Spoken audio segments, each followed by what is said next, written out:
Pak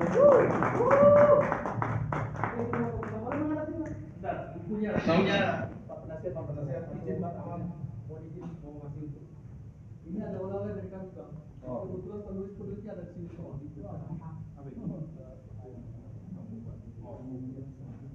Oh iya, nanti dikasih. Oke, pembina yang akan menjelaskan isi buku itu. Oke. Kita berikan kepada Alison Derwong. Apa judulnya? Buku Pers Kristiani. Ya. Oke.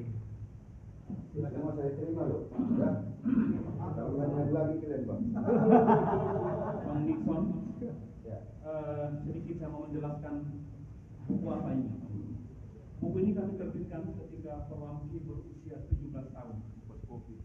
Pada saat itu kami Mengidentifikasi wartawan Kristen itu semacam apa sih?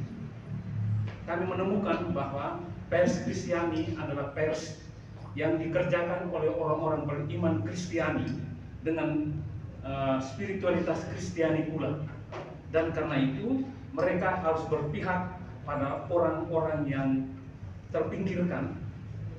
Di sini kami menggunakan istilah ada spirit option for the poor, keberpihakan kepada orang-orang yang lemah dalam ekonomi, lemah dalam perhatian dari pemerintah, juga lemah dalam kehidupan rohani. Dan kehadiran pers Kristiani haruslah kehadiran yang memberi harapan. Nah, kami menjuduli pers Kristiani dan makna kehadirannya.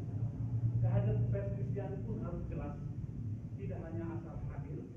Kalau hadir begitu saja maka hanya akan sebuah kehadiran yang mengarah di lautan dan tidak pernah akan terjadi apa-apa, tidak pernah akan dianggap. Nah, kehadiran Bang Nixon hari ini memperkuat semangat kami untuk maju menjalankan spiritualitas tadi. Semoga ke depan kita berjalan bersama karena niat yang Bang Nixon akan jalankan andai terpilih itu tidak berbeda dengan niat yang kami jalankan dalam pers ini, dalam kegembiraan, harapan, duka, dan semangat. Terima kasih.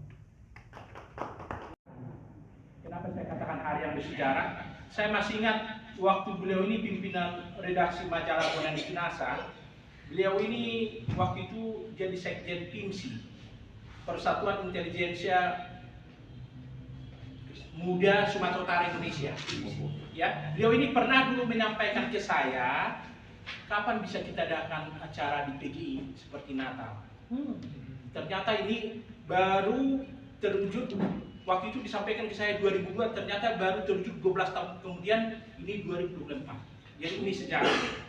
Itu yang pertama. Yang kedua, tadi Bapak Markus itu pernah menjadi bawahannya di majalah Bonani Pinasa ya. Memang beliau ini dulu yang meminta ke saya waktu itu, siapa yang bisa direkomendasikan untuk majalah Bonani Pinasa.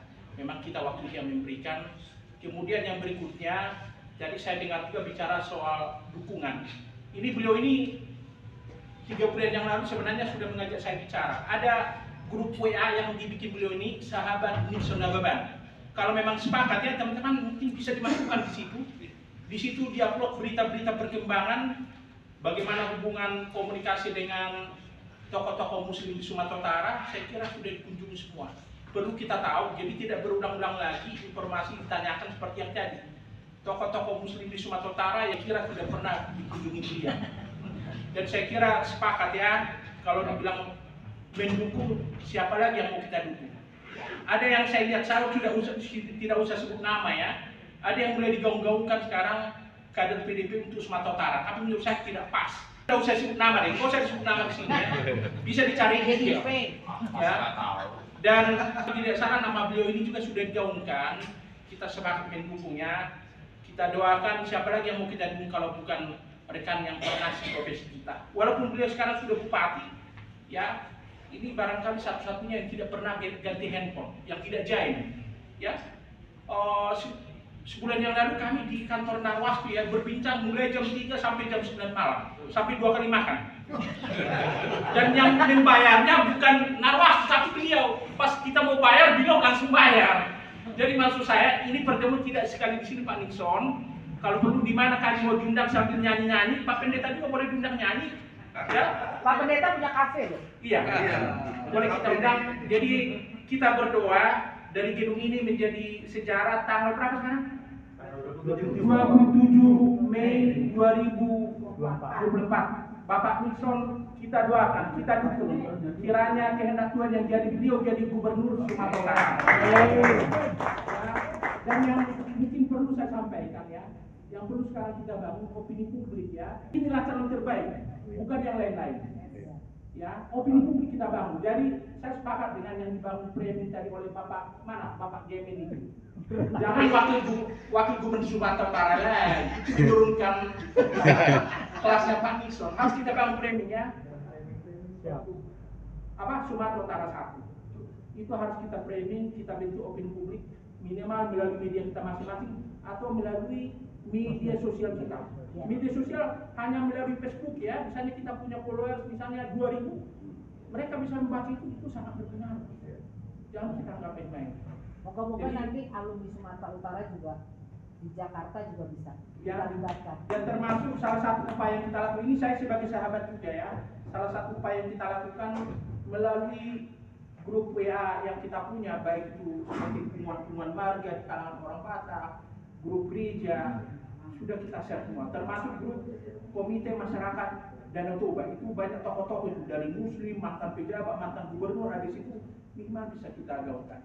Jadi saya kira begitu Pak Nixon, tetap sehat, semangat ya, diberkati Tuhan. Kalau Pak Japarin sudah mendoakan di sini, saya yakin kesuksesan akan mendekati Bapak. Saja Pak Ketua Perwaki, terima kasih. Shalom, Tuhan memberkati Perwaki juga.